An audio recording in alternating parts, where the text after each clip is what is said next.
Her der har vi den nye Stealth Smooth 8 line fra Spiderwire i USA. Det er en ny line, tætvævet af 8 fibre, der giver linen en mere rund profil. Og så har den fået en mikrocoating, der giver den en ekstremt glat overflade, så den er stort set lydløs, når den kører igennem ørerne, både under indspilningen og når man kaster. Den fås på større pulsspoler her, hvor der er 3000 meter på, så man kan komme ned i butikken og få den spolet på sin hjul. Eller man kan selvfølgelig også investere i sådan en spole her, hvor man kan køre det på sin hjul derhjemme selv. Ellers fås den også på mindre spoler, hvor der som noget nyt er 150 meter på, så det passer bedre til den mængde, der kan være på et fastspolehjul.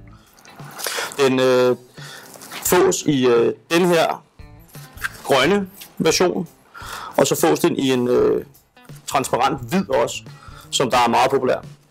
Diametermæssigt, der fører vi den fra 0,10 til 0,35, hvor man typisk vil bruge de tyndere diameter til kystfiskeri, 12 til 17 eksempelvis, alt efter hvor kraftigt mængde man kaster med.